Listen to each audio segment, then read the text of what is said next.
Echoes of silence. 12-year-old Jaden Parker sat on the porch steps, staring at the long, empty road that stretched out from his house.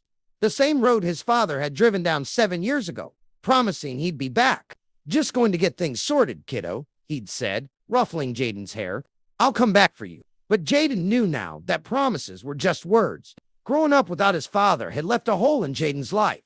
One he tried to fill with stories his mother told him when he asked too many questions. "Your dad loved you, Jay," she'd say, brushing the hair from his forehead. But sometimes, love isn't enough to keep people together. Still, Jaden couldn't shake the feeling that he wasn't enough, that if he had been smarter, better, or more lovable, maybe his father would have stayed. The absence shaped him in ways he didn't fully understand. At school, he avoided Father-Son Day, making up excuses to stay home. On the playground, he listened in silence as his friends talked about the games their dads taught them, the advice they gave, the jokes they shared.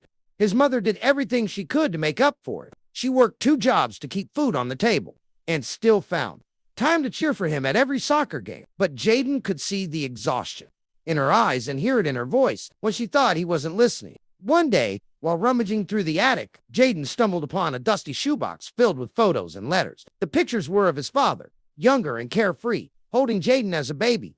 The letters were addressed to his mom, full of grand plans and apologies. Jaden's hand trembled as he unfolded one letter that stood out. "I'm sorry, Emma. I'm not the man you and Jaden deserve, but I'll come back when I figure things out. Tell him I love him." Anger boiled in Jaden's chest. Figure things out? What kind of father abandoned his family to figure things out? That evening, Jaden confronted his mother.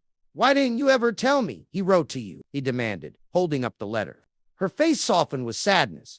"Because I didn't want you waiting for him like I did," she said. "I didn't want you holding on to hope that might never come." Jaden didn't know whether to feel betrayed or grateful. Months later, on Jaden's 13th birthday, a knock came at the door. His mother opened it to reveal a man with weathered features and hesitant eyes.